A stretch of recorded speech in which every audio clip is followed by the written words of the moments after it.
Okay. So we're focusing on the energy sector right now. We've standardized this arc to always have these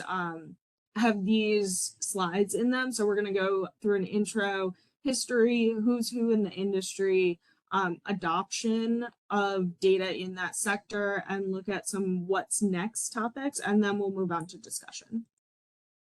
Um, okay. So the energy sector, it impacts all of us every day. I cannot tell you how much I'm in front of my computer, which obviously that is a lot of energy use, but it impacts every single piece of our lives. Um,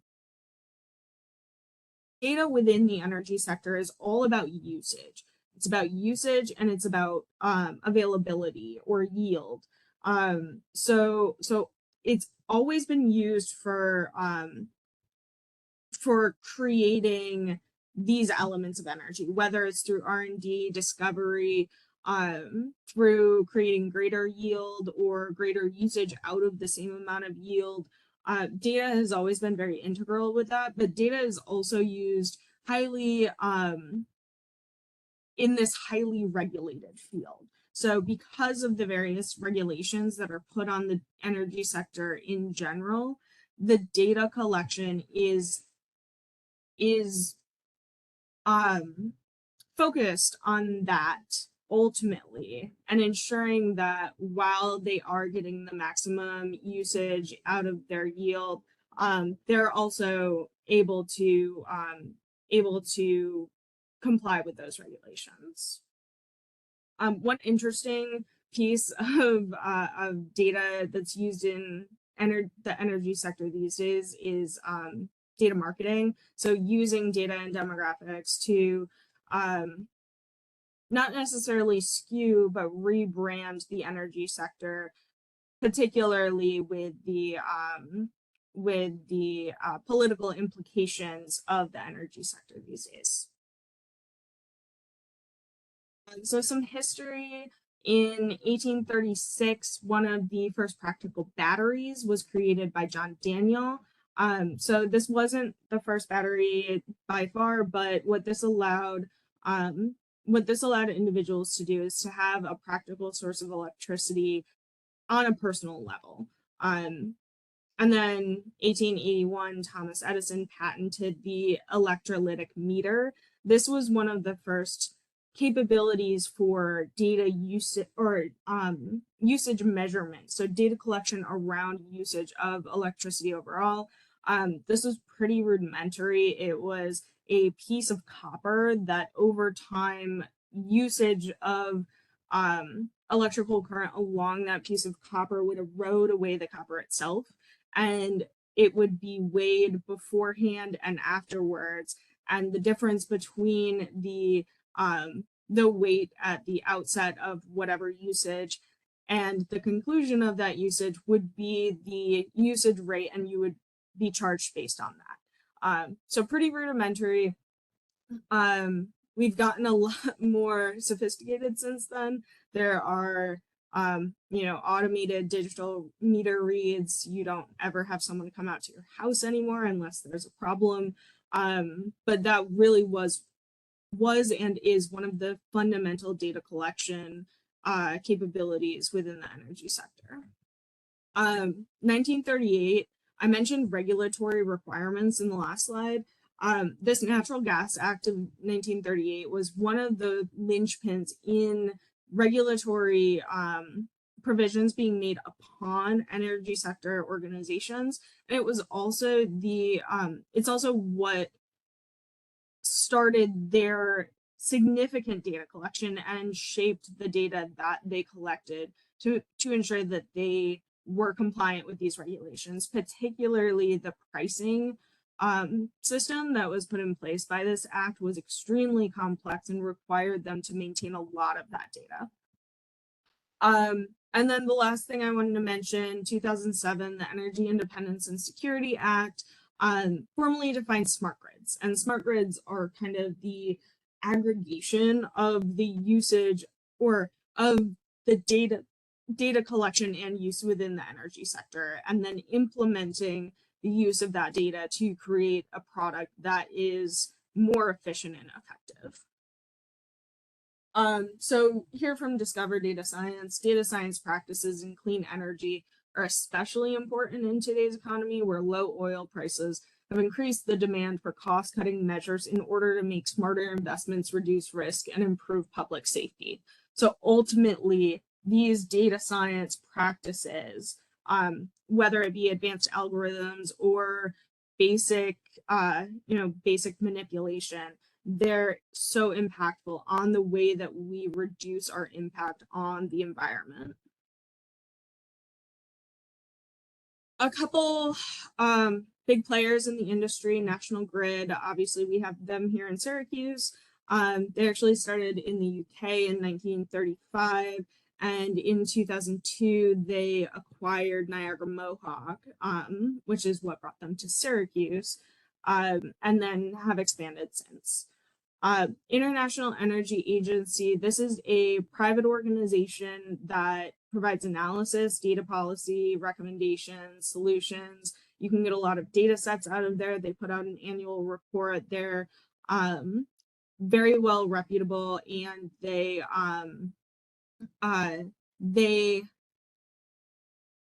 while they do make policy recommendations, they are not political. So the policy recommended is not based on political affiliations, but instead the practices around energy and creation of a cleaner environment.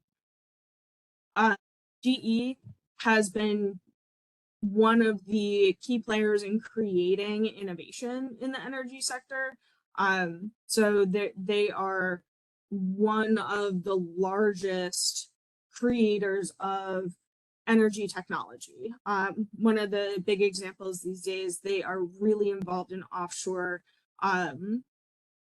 for wind farm creation. So the development of the different innovations for that, but also the manufacturing of the products themselves.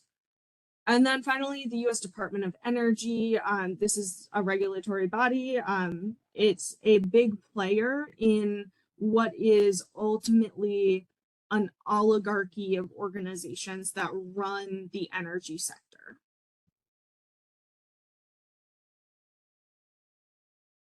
Okay, adoption. This field, as I said, overseen by an oligarchy of organizations, very small group, which means that there's less competition, particularly in areas where there's been policy created that carves out territory for these different organizations. So they inherently are not competing with one another for market share. Instead, they're focused on using that data to meet federal regulations, meter usage, and develop new technologies. So they are still focused on margins, but it's less about competitive edge and it's more about internal R&D, understanding usage, and meeting those federal regulations. Particularly the last 2 decades, we've consolidated usage into construction of smart grids. So while in the past we've seen these data areas, regulation, usage, new technologies, we've seen these in disparate siloed business units. What we're seeing nowadays is the consolidation of those data efforts to create products like smart grids that can use those data science capabilities to better protect that organization's market share, to protect their grid, to ensure the consistent uptime and availability of energy. So ultimately with these energy organizations, we see them start with counting, and that's where we start with every industry. You just have to count what's there. For the energy industry, that is yield and usage. Then analyzing usage data, understanding exactly what is going out to customers, comparing usage across demographics. Do they have customers in demographics that have higher usage rates? Where are they? Why do they have higher usage? Is it a higher rate of usage, or is it higher net raw usage? Predicting usage needs. So one of the big topics at the New York Energy uh, uh, conference this year was all around how do we predict usage in the event that we're going to have blackouts and brownouts, which we see both in New York State as a whole, but particularly in New York City during the summer when the heat, starts surpassing 90 on regular, regular day to day temperatures. And so, how do we predict those usage needs? How do we understand how different variables like the environment and the weather are going to impact that usage and that yield?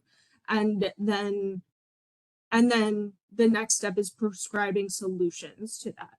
So how do we ensure that with the predictions that we've made, we can define solutions? And then finally, streaming and monitoring. These are really they're both the crux of data in the energy sector, but they're also using that streaming and monitoring data is a stretch for many organizations in the energy field right now.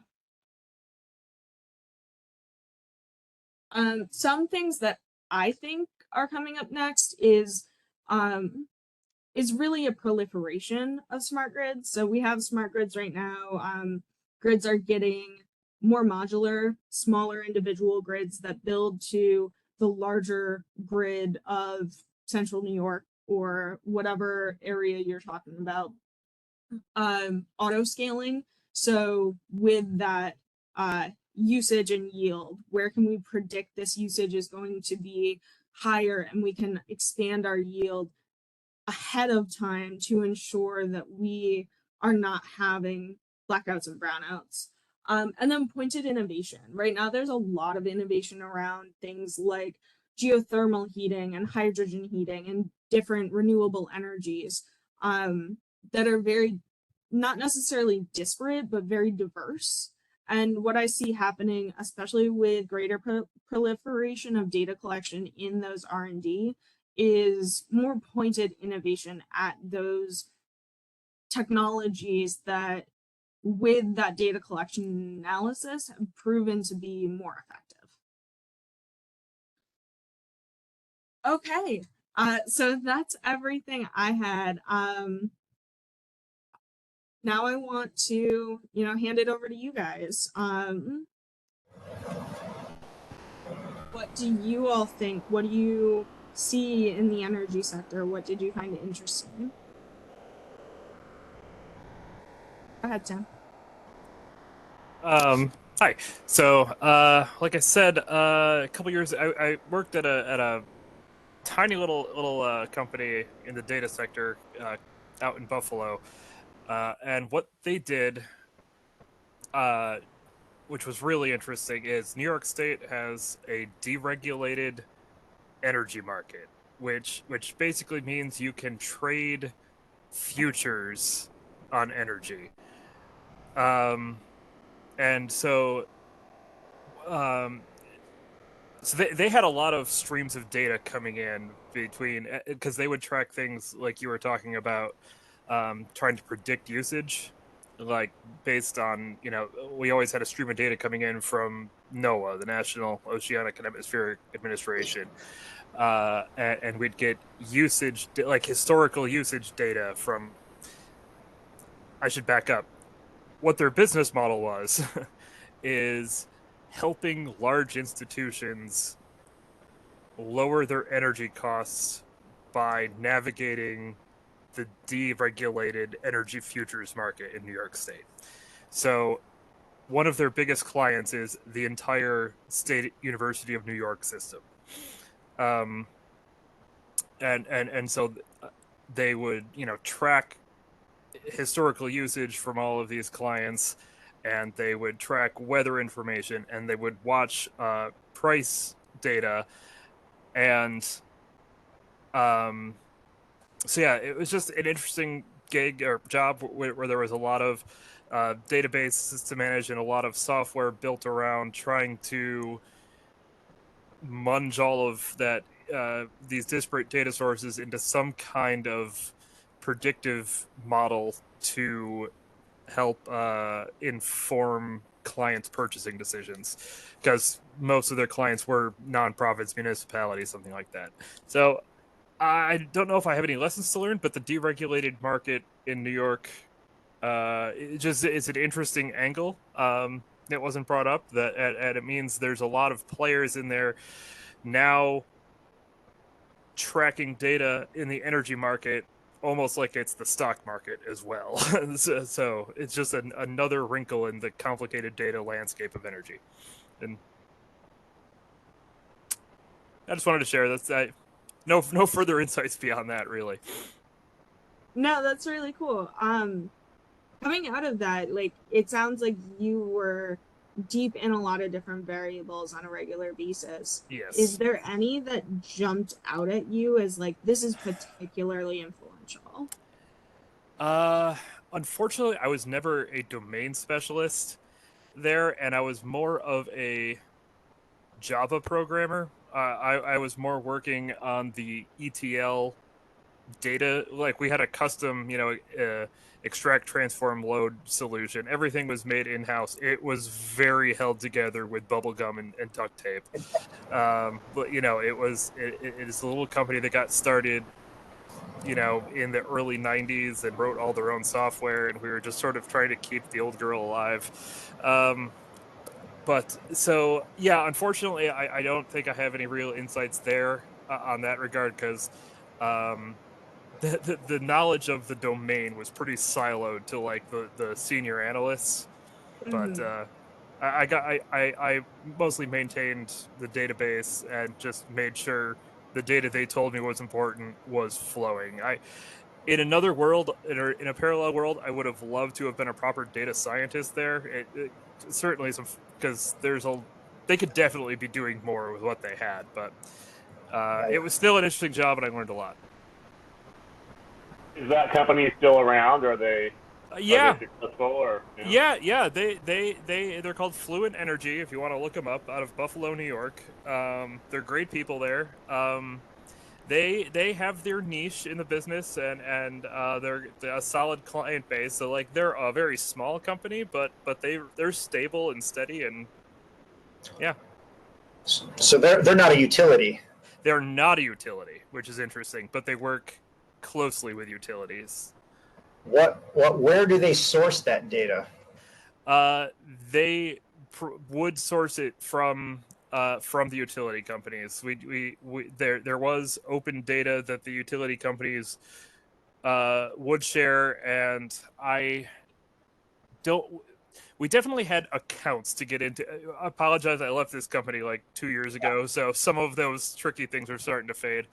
Um, but yeah, we had some sort of access uh, to data that, come to think of it, sounds like it should have been privileged, and maybe it was, but for some reason we had access, and I don't remember why.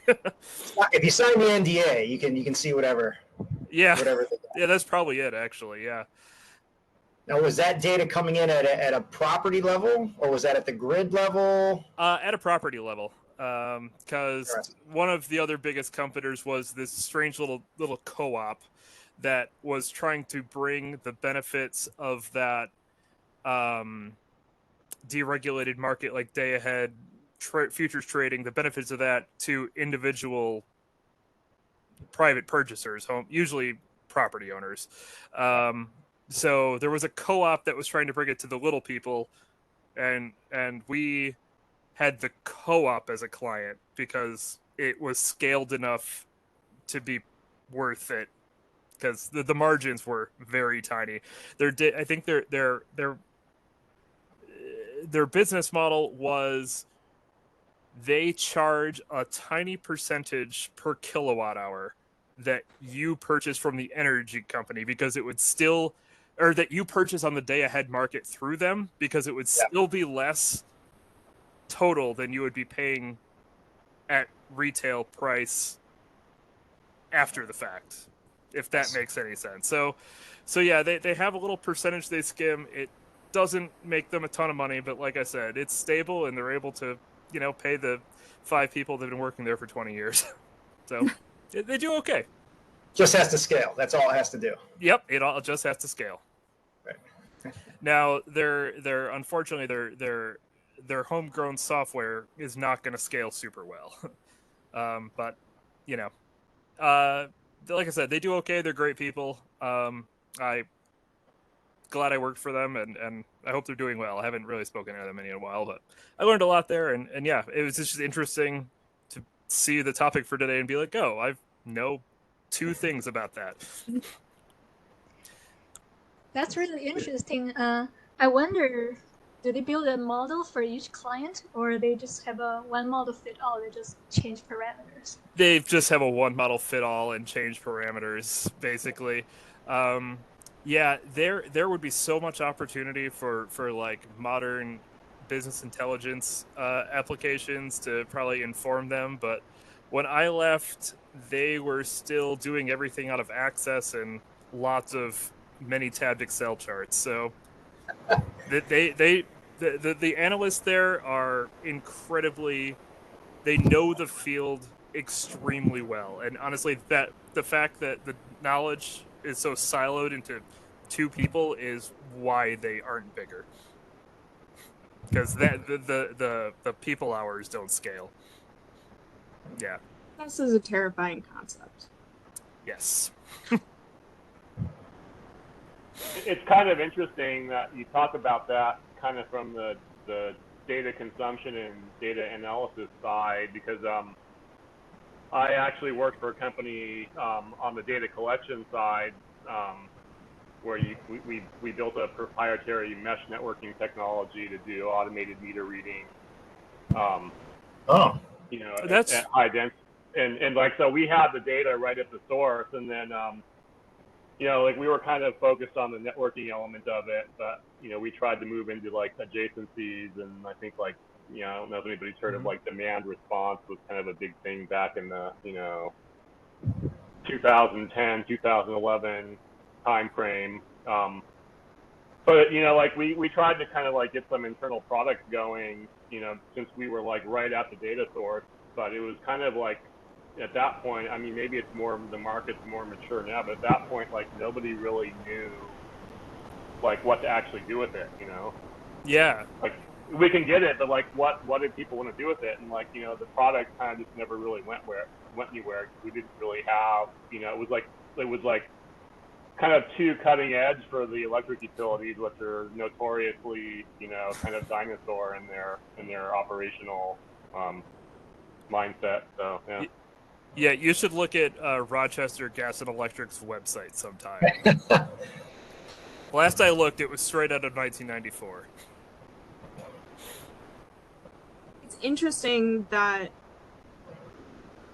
I'd like to learn more about the network that was deployed, because that, like, mesh networks, they collect such interesting data that, like, nowadays it would be really, you could build a really neat DNA product out of it, but back in the 2010s, that was the era of collecting mountains of data and just continuing to collect it and not really knowing what to do with it or feeling overwhelmed, and so you just didn't do anything with it.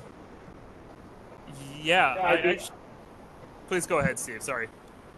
Yeah, no, I've been away from that company for 4 or 5 years now, but yeah, I'd be happy to answer any questions anybody has. It was quite the back at the time. It was like, it was quite the exciting thing. Like, let's modernize let's build a smart grid and like save the world. And I think like that. I don't recall the name of that 2007 act, the National Grid Security or something, but I think that ended up sort of like causing like a little bit of a blip in funding, which enabled companies like the one I worked for to kind of do well for a couple of years, and we kind of like charged hard, and then I think like that dried up around 2012 2013, and everything just kind of ground to a halt, which is kind of sad, but yeah. Steve, I'm curious how you implemented a mesh network on meters at private homes like back then. did each meter have its own modem or something? Like how are you creating a mesh network that large to be able to reach multiple residential homes? Yeah, so it's like yeah, each meter had a spread spectrum wireless, and I'm not a like wire like a radio guy, so I mean I worked on the back end software systems to Yeah. manage and provision the network devices, the network meters and devices, but so I mean we had some really like smart radio people, and it was like a frequency hopping spread spectrum, like if that means anything to anybody. And so I mean that kind of enables very high density. Like it's essentially the same kind of topology as your typical Wi-Fi. You have an access point, and then I mean at the end of the day, like the access point, the buck stops there, and that has like either like a cellular or sometimes it could be a hardwired communication line into the internet.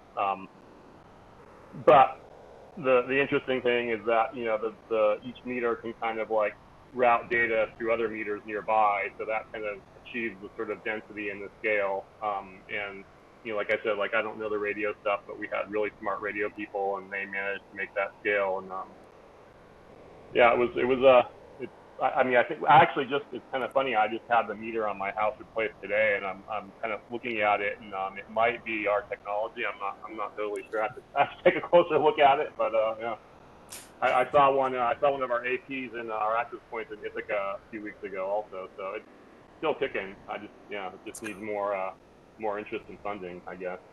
That's cool. Yeah, I was asking government subsidies, I guess. Yeah. So Lance, I see you have your hand up. Oh. Yeah, I was.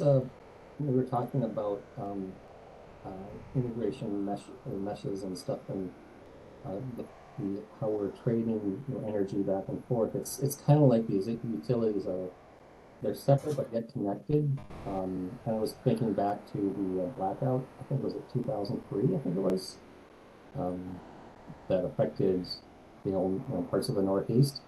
And I wasn't living in this area, but I found it very interesting that what might be inspired from that, and how they use reliance on other utilities, and figuring out where they're going to get their usage and demand, and they can borrow and trade and help each other. I find that kind of an interesting fact in the industry that they do that. So I just wanted to. Yeah, I think.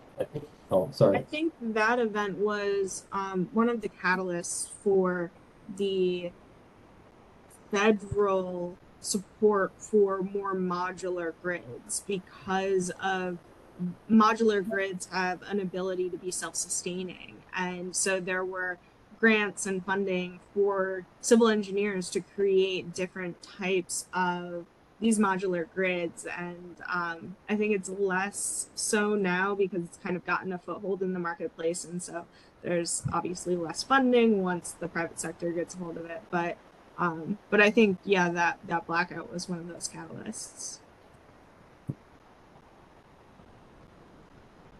Yeah, I find it interesting that utilities can buy power from each other, get power from each other, not within the U.S., but I think cross borders into Canada as well. They can do that. So Ashley brought up a good point in the chat around open source data and what is public and what should be private, and as a utility, are they able to take your, like, is usage PII? So I'd love to hear people's thoughts on that.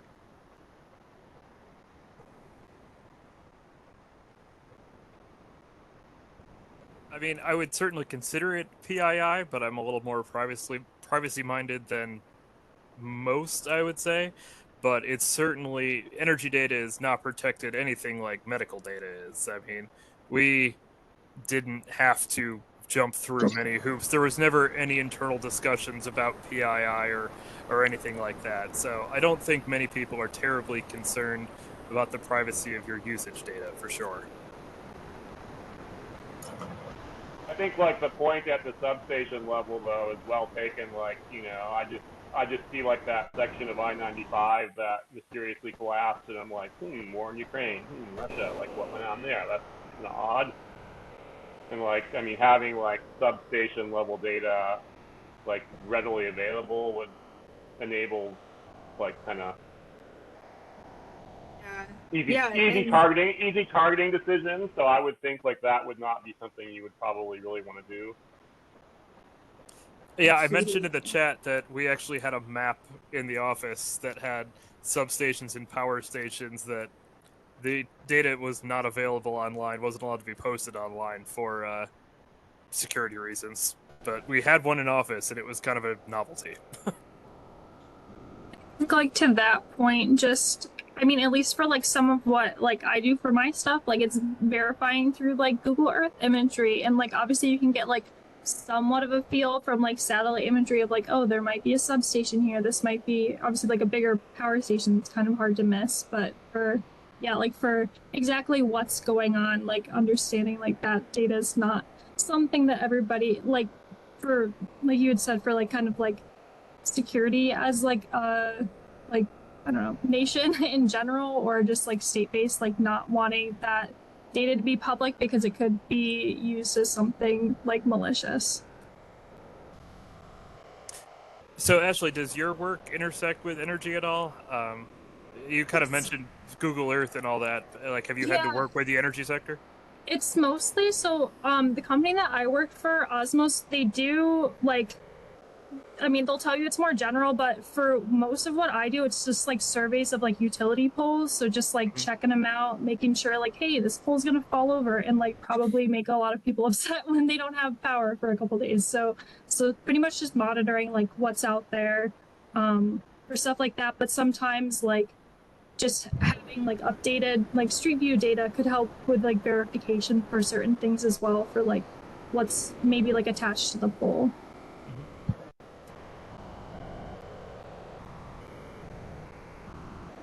Question about like the alternative energy sector. Do they have to do? Sorry, Hillary, could you get a little closer to your mic? It's hard to hear you. Yeah, sure. Is this better? Nope. Okay.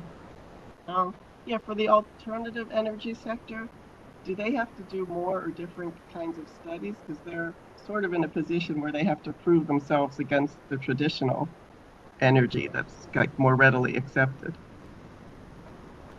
I think so. I mean, ultimately, it comes down to marketing and how do you, as an alternative energy, convince consumers that there's a benefit to using an alternative energy source. I know that when about once a year, National Grid sends me like a contract update, and it always includes the option to use alternative energy, and it lists out pros and cons. And one of the cons is that at least the last few years, the rate has been very, very slightly, but still higher than traditional energy sources.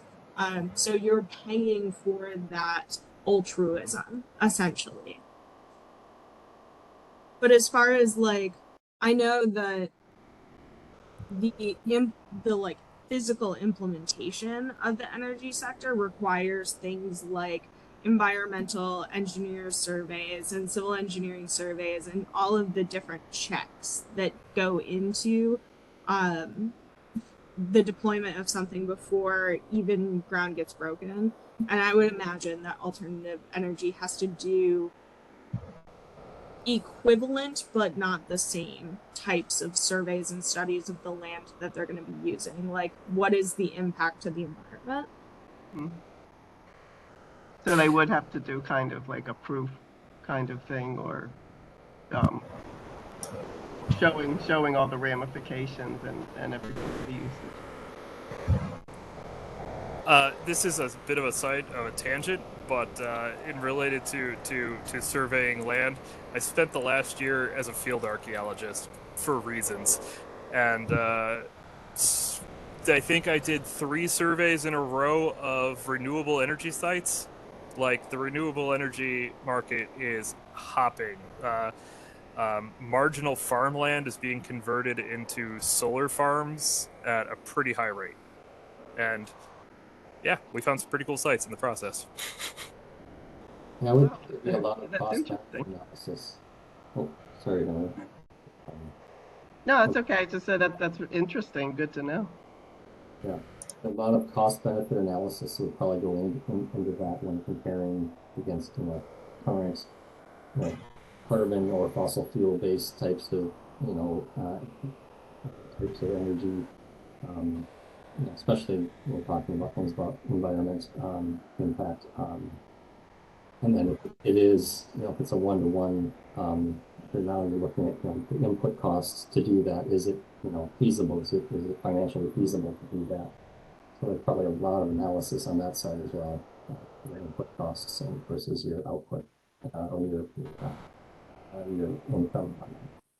Yeah, and I know as far as we did agriculture a couple months ago, and I know that as far as like underutilized farmland, even beyond the environmental impact, there's cost benefit analysis to end of life plans. So farmers are really concerned, the energy companies are renting land from farmers and they're concerned 30 years from now when this contract expires, who's going to come and take out all of these the solar panels and the other like drilled cement infrastructure and all of these different elements of this so this can be converted back to farmland.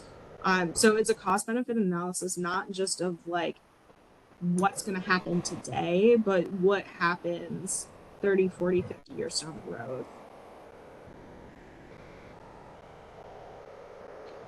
I'm curious about electric vehicles and how the increase of production of them and availability of different options and what have you. And as that becomes like a more commonly adopted technology, just how like data science is going, or the data is going to drive building the infrastructure for fueling them, and how like you're talking about anonymity of data and whether, people charge their cars at their homes versus like if there are charging stations, and that's going to be more anonymous. And just, I don't know, I've been thinking through this whole thing also about like gasoline, and that's not something we've really discussed. We've been discussing like mainly electricity and oil, national grid, but yeah, I'm just thinking about how all that fits in as sort of these technologies become more available to people. That makes a really interesting point about like protected data and what's publicly available because with electric vehicles, it's not just about you filling up at a station. You plug your car in, your VIN is identified, your everything can be recorded from that. So it can take all of your vehicle's data, record it, and bring it into the database as you're charging your vehicle. And it depends on the different contracts you have with your manufacturer. If it's your manufacturer's charging station or are you using a third-party charging station, I think that's all really interesting. Yeah, I would say that's another avenue of getting, of marketing data that, people are looking for. Where are people driving to? When are they driving? Where are they going? The cars, these smart, the cars are getting smarter and they have all that information, the GPS tracking. There's a whole plethora of data that's being accumulated that allows more things for being analyzed in terms of what we do and how we live our lives on kind of, unfortunately, but sometimes we don't realize it, but I'm sure that's probably happening. Oh, right. Yeah. Like from our base data set, we know that you live in Syracuse, New York, but I see that right now you just filled up in Austin, Texas. Yeah. Did you know in Austin, Texas, these are the 3 top reviewed places on Yelp? And maybe you go to this place that's sponsored, or look, there's a Starbucks around the corner. You should go to Starbucks. Yeah. Okay, so we have about 5 minutes left. Thank you everyone for joining. We can continue the discussion, but I just want to make sure I'm cognizant of everyone's time if you need to drop. Just a quick repeat of our announcements. This is the last session for this arc.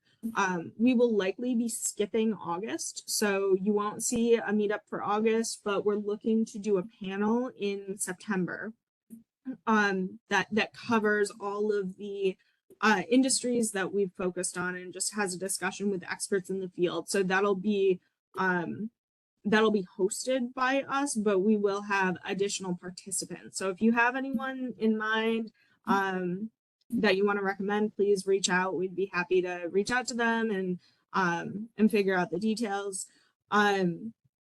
Beyond that, we are going to be planning another ARC. So we'll do a couple ad hoc sessions in between, but we'll be planning another ARC for the coming months. So if you have suggestions, recommendations, things that you want to see, or change in format. Do you want more discussion sessions? Do you want to see more speaker sessions? Do you want an ARC that's just workshops and building a product over time?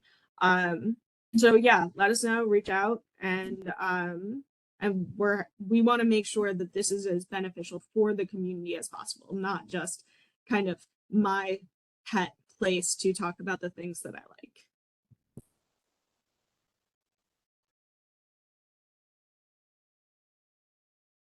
Well, I have to drop off, so I want to thank you guys for putting this together, and it's good chatting with everyone. I will look forward to the next get together. So Thank you for coming.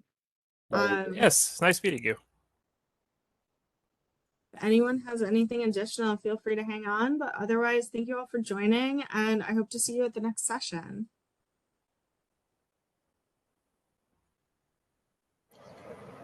Drop off as well, but thanks everybody.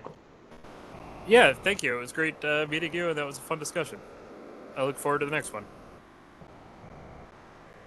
Yeah, thank you very much. It was enjoyable and interesting. Thank you. Thanks, Thanks, everybody. everyone. Thank you.